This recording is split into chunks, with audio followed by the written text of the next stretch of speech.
तो आज अपन उसके आगे बढ़ेंगे जितना लास्ट हम लोग पढ़ चुके थे। लास्ट क्लास से पहले हमने सबसे पहले मेल और फीमेल रिप्रोडक्टिव सिस्टम पढ़ा था। उसके बाद हमने पढ़ा था कि स्पर्म और एग बनता कैसे, यानी गैमेटोजेनेसिस। फिर हमने हार्मोनल कंट्रोल पढ़ा कि आखिर हार्मोन्स कैसे कैसे आते हैं, LH, FSH, oestrogen, progesterone, male में एफएसएच और एलएच से काम करता है। उसके बाद हमने पढ़ा मेंस्ट्रुअल साइकिल कि प्रेगनेंसी से पहले फीमेल की बॉडी में साइक्लिक चेंजेस होते हैं ताकि वो प्रेगनेंसी के लिए तैयार होता है, वो कैसे होता है।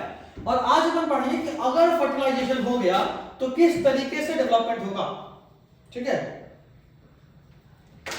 देखो जैसे ही अपन उसका बात करेंगे पूरा, सबसे पहले गैमेटोजेनेसिस यानी सबसे पहले किसी ऑर्गेनिज्म, कोई मेल या फीमेल में गैमेट बनेगा, स्पर्म और एग। उसके बाद होगा इंसेमिनेशन यानी मेल फीमेल के बॉडी के अंदर स्पर्म पहुंचाएगा by the process of mating, that is called insemination. इसको आप लिख सकते हो transfer of sperm in the body of female,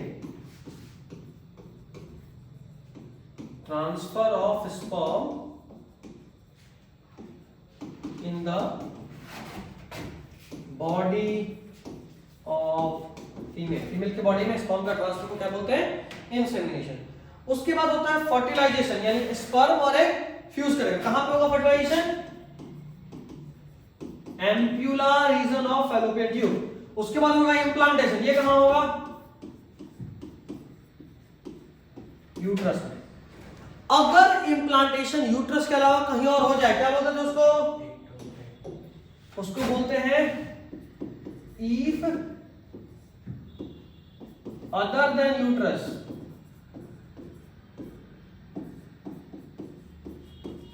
तो उसको बोलते थे इक्टोपिक प्रेगनेंसी। अगर यूट्रस के अलावा कहीं और हो जाए तो उसको क्या बोलते हैं, इक्टोपिक प्रेगनेंसी।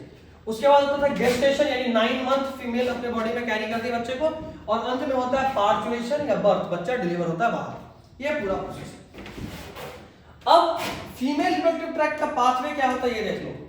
सबसे पहले क्वाइटस जब होता है, क्वाइटस यानी मेटिंग, सेक्स, जो सीमेन है वो मेल रिप्रोडक्टिव सिस्टम में से पेनिस के थ्रू फीमेल रिप्रोडक्टिव ट्रैक्ट यानी विजाइना में ट्रांसफर किया जाता है। इसको क्या बोलते हैं, इंसेमिनेशन। उसके बाद स्पर्म जो विजाइना में रिलीज हुआ है वो पूरा स्विम करेगा, पहले सर्विक्स फिर यूट्रस में। सर्विक्स का है तो अगर हम डायग्राम देखें, यही ना डायग्राम, ओवरी ओवरी, ये जो माउथ ऑफ यूट्रस है ना, माउथ, ये माउथ ओपनिंग, इसको क्या बोलते हैं। तो सबसे पहले वेजाइना में यहां स्पर्म पहुंचा, मेल यहां छोड़ा, यहां से सर्विक्स के थ्रू होते हुए यूट्रस में चला गया। ठीक, यूट्रस होते हुए वो यहां जाएगा, यहां पे फ्यूज करेगा, फ्यूज होकर यहां बन गया जाइगोट, वो जाइगोट वापस आएगा और यहां जाके इम्प्लांट हो जाएगा। ठीक, ये जाइगोट वापस कैसे आता है, स्पर्म तो मान लो उसके पास टेल था, तैर के चला गया। असल में यहां पे एपिथेलियम में सीलिया होता है, क्या होता है, फैलोपियन ट्यूब के एपिथेलियम में सीलिया, हेयर लाइक सब्सटेंस होता है। अब ये जो हेयर है ना, ये मूव करता है और अपने साथ जो भी उसको भी मूव कराता हुआ आगे लेके जाता है। तो जो जहां पे जाइगोट होता है वो जाइगोट मूव करता हुआ सीलिया के थ्रू कहां के इम्प्लांट हो जाएगा, यूट्रस में। ठीक है, नेक्स्ट oocyte क्या है, oocyte मतलब एग। एक्चुअली में जो याद है एलएच सर्ज हो रहा था, एलएच सर्ज होने से ग्राफियन फॉलिकल ब्रेक हो रहा था और उससे सेकेंडरी oocyte बाहर आ रहा था। ये जो सेकेंडरी oocyte है ये सीधा फैलोपियन ट्यूब में नहीं जाता, ये यहां रिलीज होता है। ठीक है, यहां से यहां पे क्या वो है, फिंगर लाइक सब्सटेंस, फिम्बरी बोलते हैं उसको। ये फिम्बरी इसको कैच करता है और फिर फैलोपियन ट्यूब में लेके जाता है। तो जो oocyte है वो बॉडी कैविटी यानी इस खाली जगह में रिलीज होता है, फिम्बरी कैप्चर करता है और फिर इन्फंडिबुलम में लेके जाता है, जहां से कि वो एम्पुला में जाएगा। इन्फंडिबुलम क्या, फैलोपियन ट्यूब की इस वाले पार्ट को बोलते हैं इन्फंडिबुलम, इस वाले पार्ट को बोलते हैं एम्पुला, उसको बोलते हैं इस्थमस। ठीक है, ये अपन पढ़े थे स्टार्टिंग की क्लास में। नेक्स्ट, एम्पुला क्या है, साइट ऑफ फर्टिलाइजेशन, ये इसी को बोलते हैं ना, यहीं पे होता है। देखो ये क्या था, एम्पुला, क्या है ये, एम्प्यूला, कोई दिक्कत।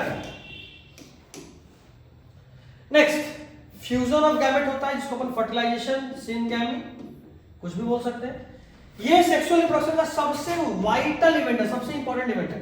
जाहिर सी बात है ना, अगर स्पर्म और एग फ्यूजन ही करेगा तो बाकी सब हो के भी क्या फायदा, बच्चा बनेगा क्या?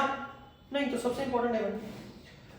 अच्छा, फर्टिलाइजेशन तभी हो सकता है जब एम्पुला में इस जगह पे एक साथ स्पर्म भी आए और एग भी आए। तो fertilisation can only happen when sperm and egg are simultaneously there in ampulla. अगर स्पर्म और एग दोनों का दोनों एक साथ एम्पुला में रहेगा तब उसको क्या बोलेंगे, तभी वहां पे फर्टिलाइजेशन होने का चांस है। और फर्टिलाइजेशन होगा तो क्या होगा, प्रेगनेंसी। ठीक है। और यही कारण है कि हर पॉपुलेशन प्रेगनेंसी नहीं बनता। जाहिर सी बात है, मान लो स्पर्म पहुंच गया एम्पुला में लेकिन एग नहीं है, होगा प्रेगनेंसी। अच्छा, एग पहुंच गया लेकिन स्पर्म नहीं है, होगा प्रेगनेंसी। तो प्रेगनेंसी तो तभी होगा ना जब स्पर्म और एग दोनों एक साथ पहुंचे। और ये अपन लास्ट में पढ़ चुके थे कि एग कब रिलीज होता है, साइकिल के मिड में, बीच में 14th डे। तो एक दो दिन पहले एक दो दिन बाद, बस यही काम का टाइम। उसके बाद तो कहानी खत्म। कितना भी मीटिंग हो जाए, एक ही नहीं रहेगा तो कभी होगा प्रेगनेंसी? अब क्या क्या होता है ये, कैसे होता है फर्टिलाइजेशन बताए थे। ये एक्रोसोम होता है स्पर्म के हेड पे, पढ़ते ना, उसमें एंजाइम होता है। वो एंजाइम जब वो स्पर्म जा रहा होता है एग के पास, तो पहले उसका 2-3 बॉडीगार्ड का रोकता है। सबसे पहले सीपी कोरोना रेडियाटा खूब बाबा बन रहा होता है कि नहीं जाए देंगे, क्या कर लोगे। औकात पे आता है, औकात दिखाता है, पूरा कोरोना रेडिएटिंग एंजाइम रिलीज करके सबको खत्म। Sorry, corona penetrating enzyme release करता है सीपीई, और पूरे कोरोना रेडिएटा को डिसॉल्व करके खत्म कर देता है। फिर आगे बढ़ता तो मिलता है जोना पेल्सिडा, वो भी बोलता है नहीं जा देंगे। बोलता देख बेटा, अभी तेरे से पहले भी को रोका था, नामो निशान नहीं है, तू भी चाहता भाई हो? बोलता नहीं भाई, हमको छोड़ दो। तो स्पर्म क्या करता है, जोना पेल्सिडा में सिर्फ एक छेद करता है और अंदर घुस जाता है, और कहां पहुंचता है, एग तक। ध्यान देने वाला बात यह है कि ये अपने आप नहीं जाएगा, कोई भी स्पर्म नहीं जीत सकता है, कोई भी स्पर्म नहीं पहुंच सकता वहां। सिर्फ वही स्पर्म किसी एक को फ्यूज कर सकता है जो दोनों सेम स्पीसीज का हो, जो दोनों सेम स्पीसीज का। मतलब हम एक बंदर का स्पर्म लेके किसी कुत्ता के को फर्टिलाइज नहीं कर सकते। सेम स्पीसीज में क्या होता है, एक्चुअली स्पर्म में होता है एंटी फर्टिलाइजिंग और एक में होता है फर्टिलाइजिंग। ये फर्टिलाइजिंग और एंटी फर्टिलाइजिंग एक दूसरे से इंटरैक्ट करता है। क्या करता है, इंटरैक्ट, एक दूसरे से बातचीत करता है। भाई सब देखो हम दोनों एक के कास्ट के हैं, बात आगे बढ़ाया जाए। तो स्पर्म और एग दोनों जब सेम रहा तो एक का फर्टिलाइजिंग दूसरे का एंटी फर्टिलाइजिंग, एक दूसरे से बात करेगा केमिकली, इस असल में होता है केमिकली एक दूसरे से इंटरैक्ट करता है। और जब ये कंफर्म हो जाएगा कि दोनों सेम स्पीसीज यानी सेम कास्ट का है तो बात आगे बढ़ेगा। समझे बात?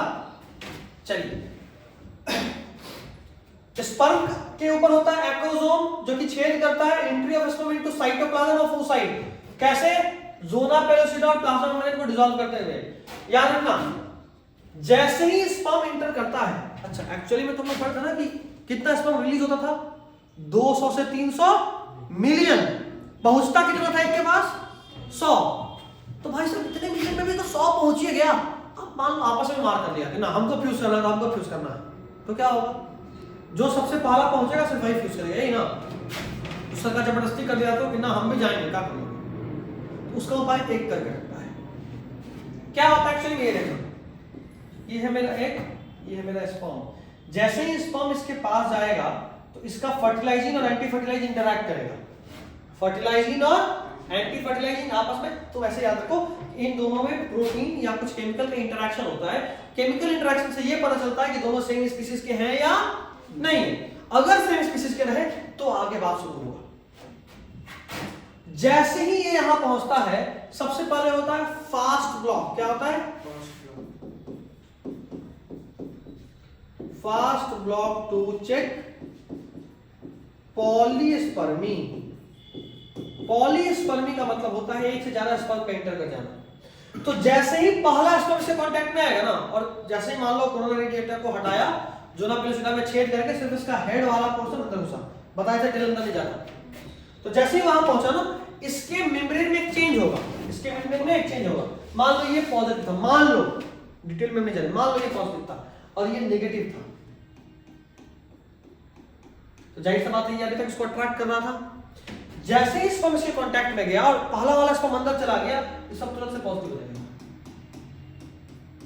अब जैसे ही पॉजिटिव हो तो बाकी सब स्पर्म को रिपेल करना चालू, एक तो अंदर घुस गया और बाकी सबको रिपेल करेगा, तो क्या दूसरा स्पर्म अंदर आ पाएगा?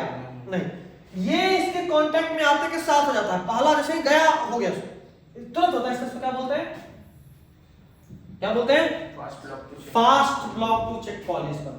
ठीक है, अब देखो उसके बाद जब ये अंदर चला गया तो कुछ सेकंड बाद, कुछ 1 मिनट के बाद दूसरा ब्लॉक होता है, उसको बोलते हैं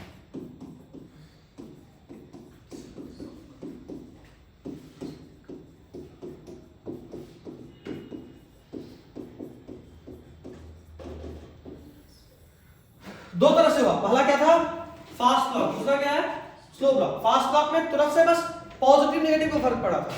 स्लो ब्लॉक में क्या होता है कि अच्छा इसमें कोरोनरी डेटा बचा है, स्पर्म अंदर जा चुका है, स्पर्म कैसे अंदर गया होगा? सबसे पहले तो कोरोनरी डेटा को पूरा ही खत्म कर दिया होगा। जोना पेलुसिडा में एक छेद किया तो वो बचा है अंदर उसमें, जोना पेलुसिडा अभी भी बचा है स्पर्म के एंट्री के बाद भी। उसके बाद क्या होता है स्लो ब्लॉक में? जोना पेलुसिडा को एकदम हार्ड कर दिया था, बाउंड्री बना दी। अब कोई स्पर्म अगर मान लो इसको पार करके पहुंच भी गया तो अंदर फ्यूज नहीं कर सकता है, इसमें थोड़ा समय लगता है, इसको क्या बोलते हैं?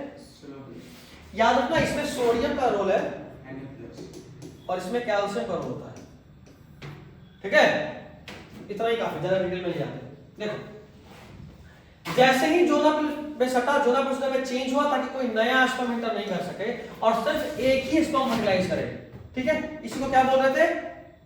Slow block. इससे पहले फास्ट ब्लॉक हो चुका है जो यहां नहीं लिखा है। ठीक, दूसरा हम लोग एक बात और किए थे, रिलीज क्या होता है? Secondary oocyte। Secondary oocyte egg में तब कन्वर्ट हुआ था जब कोई स्पर्म एंटर कर रहा था। After entry of sperm and before fertilisation ये चेंज होता है। After entry of sperm and before fertilisation ये चेंज होता है। क्या होता है इसमें? जैसे ही इससे कांटेक्ट में आया, इस एग को पता चल गया कि स्पर्म आ गया है। स्पर्म जैसे ही आएगा, अब देखो ये मियोसिस 1 सिर्फ कंप्लीट करके रिलीज हो गया था, मियोसिस 2 भी बचा था, तो क्या होगा? इस फटाक से मियोसिस 2 करेगा, वापस एक पोलर बॉडी रिलीज करेगा, सेकंड पोलर बॉडी, और ये किसमें कन्वर्ट हो जाएगा? ओवम में। कहानी कुछ ऐसा था, प्राइमरी oocyte मियोसिस 1 करा, क्या करेगा? मियोसिस 2 स्टेप का प्रोसेस था, मियोसिस 1 करा, एक बनाया छोटका जिसको बोले पोलर बॉडी जो बेकार, एक बना सेकेंडरी oocyte। याद आ रहा है? ये सेकेंडरी oocyte याद होगा मेटाफेज 2 में अरेस्टेड था। किसमें अरेस्टेड था? मेटाफेज 2 में। अच्छा ये यही रिलीज हुआ था, ग्राफियन फॉलिकल तोड़ के यही रिलीज हुआ था। मियोसिस का दूसरा स्टेप अभी हुआ है नहीं, सिर्फ एक ही होकर आ गया। जब स्पर्म एंटर करेगा यानी अभी अभी अभी इसमें फिर से मियोसिस 2 होगा, सेकेंड पोलर बॉडी निकलेगा और अब ये बनेगा ओवम। अब क्या बनेगा? ओवम। कोई दिक्कत? यहां पे मियोसिस 2 कंप्लीट हुआ है, मियोसिस 2 यहां कंप्लीट हुआ है। चलेगा नहीं चलेगा? कोई दिक्कत? चलिए, तो सेकेंड यूनिट डिवीजन कंप्लीट होगा, एक दूसरा पोलर बॉडी बना, एक बना ये बेकार, ये जो था ये काम का। लिपिड जो है एक जो बना है अभी एन, देखो वापस एन हो गया हाफ, उसमें स्पर्म का न्यूक्लियस फ्यूज करा, एन और एन फ्यूज करके क्या बनाया? 2n zygote. अब उसका कुछ फीचर देख लो, एक बहुत इंपॉर्टेंट चीज है कि एक वाइटल लिंक जो कि कंटिन्यूटी ऑफ स्पीशीज को इंश्योर करता है। ये असल में रिप्रोडक्शन इन ऑर्गेनिज्म का लाइन है, ये हम वापस वहां पढ़ा देंगे। ठीक है, अभी रख दो। सेक्स ऑफ चाइल्ड यहीं पे डिसाइड होता है। ये कैसे डिसाइड होता है सेक्स ऑफ चाइल्ड? अभी देख लेते हैं। देखो तो ध्यान से देखना, मेल में XY होता है, फीमेल में XX होता है। फीमेल के केस में हर केस में तो X क्रोमोसोम ही बनने वाला है, और मेल में कभी 22 प्लस X बनेगा स्पर्म, कभी 22 प्लस Y बनेगा। अगर मेल का X फीमेल के X से फ्यूज करा तो क्या बनेगी? बेटी। इस वाले से करे तो भी बेटी, इस वाले से करे तो भी बेटी। अगर मेल का Y फ्यूज करा तो बेटा। यानी मेल या फीमेल बच्चा कैसा होगा ये बनने का चांसेस किस पे डिपेंडेंट है? बाप पे, मेल पे, फीमेल पे डिपेंडेंट नहीं। वैसे तो इसके लिए कोई जिम्मेदार नहीं है, क्योंकि मेल के भी कंट्रोल में थोड़ा ही है। लेकिन अगर फिर भी कोई यूनिवर्सिटी अड़ गया कि नहीं कौन है किसकी वजह से हो रहा, तो मेल है जिसकी वजह से डिसाइड हो रहा। 50% ऑफ मेल में एक्स होता है, आधा मेल में एक्स क्रोमोसोम, मतलब एक मेल कैंसर का बात कर रहे हैं। मेल के अंदर टोटल 100 स्पर्म में से 50 में एक्स क्रोमोसोम होगा और 50 में वाई क्रोमोसोम होगा। ठीक है, अब किस्मत का बात है कि एक्स वाला फर्टिलाइज कर रहा है कि वाई वाला फर्टिलाइज कर रहा है, उससे सेक्स डिसाइड हो जाएगा। ठीक है, चलिए जाइगोट डेवलपमेंट।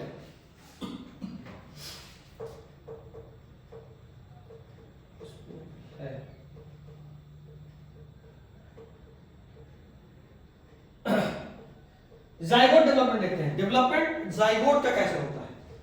देख बेटा, यहां पे स्पेशल तरह का डेवलपमेंट हो रहा होता है। अभी तक हम लोग पढ़े थे कि स्पर्म और एक फ्यूज के जाइगोट बनाता है। जाइगोट एक सेल है, एक सेल के जाइगोट को बनाना है पूरा एक बॉडी जो कि मल्टी सेलुलर है। जाहिर सी बात है जाइगोट को डिवाइड करना पड़ेगा। यहां एक इस तरह का डिवीजन होता है जिसमें सेल का साइज छोटा होता चला जाता है। मतलब ये कि देखो इतना बड़ा जाइगोट था, अब देखो एक सेल से दो सेल बन गया लेकिन ओवरऑल साइज फिक्स है। 2 से 4 बन गया, ओवरऑल साइज फिक्स है। 4 से 16 सेल का हो गया, इसको क्या बोलते हैं, मॉड्यूला स्टेज। जब बच्चा डेवलप करता है तो 3 स्टेज में होता है। पहला स्टेज का नाम है मॉड्यूला, दूसरे स्टेज का नाम है ब्लास्टुला और तीसरे स्टेज का नाम है गैस्ट्रुला। जरा समझना, मॉड्यूला वो स्टेज है जिसमें single celled zygote multicellularity gain करता है, यानी अधिक सेल का बनता है। ठीक, ब्लास्टुला वो स्टेज है जब वो इम्प्लांट करता है, इम्प्लांटेशन, बच्चा मां से जुड़ेगा। और गैस्ट्रुला वो स्टेज है जब उस बच्चे में सारा डेवलपमेंट होगा, ऑर्गन्स बनेगा, सब कुछ। तो 3 स्टेज, पहला जब सिंगल से मल्टी सेलुलर हुआ, दूसरा जब वो मां से जुड़ा और तीसरा जब उसमें बाकी डेवलपमेंट हुआ। जो भी सेक्सुअली रिप्रोड्यूसिंग ऑर्गेनिज्म है सबका शुरुआत एक सेल से होता है, इसका नाम है जाइगोट। अब एम्ब्रायोजेनेसिस में यानी एम्ब्रायो बनने में इसके हर सेल स्पेशलाइज होता है। जाइगोट में मान लो 10 सेल है, 10 को 10 काम दे दिए गए। एक को बोला भाई आप नर्वस सिस्टम बना दो, एक को बोला आप स्केलेटल सिस्टम बना दो, एक को बोला आप मस्कुलर सिस्टम बना दो, एक को बोला आप एंडोक्राइन सिस्टम बना दो। यानी हमने डिसाइड कर दिया, स्पेशलाइज कर दिया कि ये वाला सेल ये बनाएगा, ये वाला सेल ये बनाएगा, यानी डिफरेंशिएशन उसका काम बढ़ता है। This is what we said, cell divide और सेल डिफरेंशिएशन यानी सेल स्पेशलाइजेशन होता है। पूरे प्रोसेस ऑफ एम्ब्रायो डेवलपमेंट को बोलते हैं एम्ब्रायोजेनेसिस। कोई दिक्कत नहीं होता। अब देखो यहां पे मेरा फर्टिलाइजेशन हुआ था, जैसे जैसे ये डिवाइड कर रहा होता है ये आगे भी बढ़ रहा होता है। देख रहे हो, यहां से 2 सेल 4 सेल 8 सेल 16 सेल, यहां आते थे ब्लास्टुला स्टेज में। देखो ब्लास्टुला नहीं, ये यहां जाके इम्प्लांट कर गया और यहां पे जब एक बार जुड़ गया मां से फिर पूरा डेवलपमेंट चालू हो जाएगा। यानी ये गैस्ट्रुला का पार्ट है, यहां तक ब्लास्टुला का पार्ट, उल्टा बोल दिया। यहां तक मॉड्यूला का पार्ट है, ये ब्लास्टुला का पार्ट है और इसके बाद गैस्ट्रुला का पार्ट होगा। ठीक है, देखिए जब वो यहां पहुंच जाता है 8-16 सेल का हो जाता है इस सेल का, उसके बाद इसके सेल्स में स्पेशलाइजेशन होना शुरू होता है। ये पूरा सेल 2 पार्ट में बढ़ता है। एक पार्ट ये जिसको बोलते हैं ट्रोफोब्लास्ट, क्या बोल रहे हैं, और ये एक पार्ट बाकी सारा सेल अंदर जिसको बोलते हैं इनर सेल मास। ट्रोफोब्लास्ट का काम है प्लेसेंटा बनाना, बच्चे को मां से जोड़ना। क्या बनाता है ये,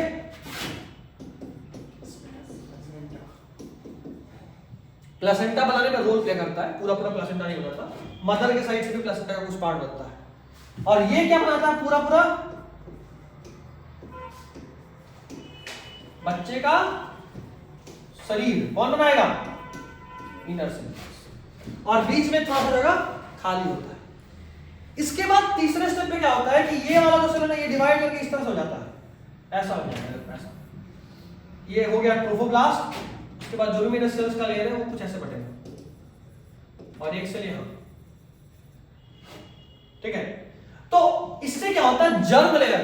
देखो जब जाइगोट डेवलप करता है, जब जाइगोट डेवलप करता है तो उसमें 3 जर्म लेयर्स बनते हैं, 3 लेयर्स ऑफ सेल। एक लेयर जो सबसे बाहर है,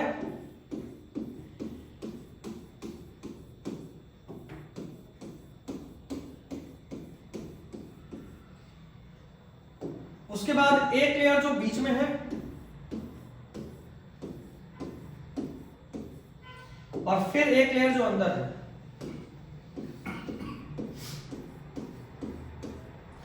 एक जाइगोट 3 लेयर के सेल में बटा है। सबसे बाहर वाले को बोलते हैं इक्टोडर्म, बीच वाले को बोलते हैं मेसोडर्म, और सबसे अंदर वाले को बोलते हैं इंडोडर्म। तो मेरा जो जाइगोट था जब वो मल्टी सेलुलर हुआ तो उसके बाद 3 लेयर ऑफ सेल्स में बट गया। कितने लेयर में? 3 लेयर में, इक्टोडर्म, मेसोडर्म और इंडोडर्म। इक्टोडर्म सबसे बाहर वाला, मेसोडर्म बीच वाला, इंडोडर्म सबसे अंदर वाला। अब क्या होगा ना, अब इनको मिलेगा कि भाई साहब आपको बोन बनाना है, मतलब ये जो काम बटने वाला बात की थी ना वो असल में अब होता है। पहले सेल्स का 3 लेयर बन गया, उसके बाद तीनों लेयर ऑफ सेल्स को काम मिल गया कि आप ये बनाइएगा, आप ये बनाइएगा, आप ये बनाइएगा। ये भी आगे हम लोग थोड़ा सा बात करेंगे, ठीक है? समझ गए? जब इसको क्या बोलते हैं? ओवरऑल क्या बोलते हैं? Germ layer. हमारे में कितने जर्म लेयर होते हैं? देखो कितने हैं? 3। तो 3 जर्म लेयर होता है। इससे हम लोग कैसे हैं? हम लोग को बोलते हैं triploblast. Humans are triploblastic organisms. हमारे में कितने जर्म लेयर होते हैं? 3। पूरे ऑर्गेनिज्म में 2 तरह के जर्म लेयर होते हैं, डिप्लोब्लास्ट और ट्रिप्लोब्लास्ट। डिप्लो में सिर्फ 2 होगा, ट्रिप्लो में 3 होगा। पोरीफेरा में कोई जर्म लेयर नहीं होता है। नाइडेरिया और टेनोफोरा में डिप्लोब्लास्ट है, उसके बाद सारे के सारे क्या है? ट्रिप्लोब्लास्ट। कोई दिक्कत तो नहीं है जर्म लेयर में? कोई दिक्कत? ठीक है, चलिए। तो सबसे पहले ट्रोफोब्लास्ट बना, बताइए, हमने ब्लू पेन पे ब्लू से लिखा है। सबसे पहले ट्रोफोब्लास्ट बना, ये आउटर लेयर है, एंडोमेट्रियम से अटैच होता है, यानी यही तो प्लेसेंटा बनाएगा बाद में। Inner cell mass, group of cells जो कि ट्रोफोब्लास्ट से अटैच्ड है, बाद में वही एम्ब्रायो बनाते हैं 3 जर्म लेयर के साथ। समझ में आया बात? अब देखो, एक बार जब वो यूट्रस से अटैच हो गया, उसके बाद और तेजी में डिवाइड होगा और बनाएगा ब्लास्टोसिस्ट, जो कि बाद में इम्प्लांट कर जाता है। और एक बार जब इम्प्लांटेशन हो गया तो बोलेंगे क्या हो गया? स्पर्म और एग का फ्यूज होना सिर्फ फर्टिलाइजेशन है, उससे कोई फीमेल प्रेग्नेंट नहीं होती है। एक बार जब ये इम्प्लांट कर गया तब क्या होगा? प्रेगनेंसी। इम्प्लांटेशन यानी बच्चा मां से जुड़ चुका है, तभी मां प्रेग्नेंट है। कोई दिक्कत? अच्छा, एक और बात, इस इनर सेल मास में कुछ ऐसे सेल्स होते हैं, कुछ क्या सारे ऐसे सेल्स होते हैं जो पूरा बॉडी बनाने की एबिलिटी रखते हैं। यानी इनके हर सेल में ये एबिलिटी है कि डिवाइड करके कोई भी ऑर्गन बना सकता है। इनर सेल मास के हर सेल में ये एबिलिटी है कि वो डिवाइड करके कोई भी ऑर्गेनिज्म, कोई भी बॉडी पार्ट बना सकता है। इस तरह के सेल को क्या बोलते हैं? क्या बोलते हैं उस तरह के सेल को? Stem cell. एक ऐसा सेल जो बाद में किसी भी तरह का ऑर्गेनिज्म बना सकता है, उसको बोलते हैं स्टेम सेल। देखो, stem cell which have potency यानी ability to give rise to all the tissues and organ. Body का कोई भी टिश्यू या ऑर्गन बनाने का क्षमता उन सेल्स में होता है, उस तरह के सेल्स को क्या बोलते हैं? Stem cell. ठीक है, चलिए जर्म लेयर ये वाला चीज तो लोग पढ़ चुके हैं अभी।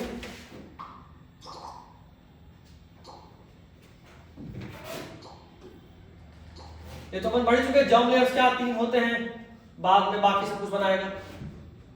हाँ, चेंजेस आफ्टर इम्प्लांटेशन। चलो ठीक है, 2 मिनट का ब्रेक लेते हैं, फिर हम इसको पढ़ते हैं।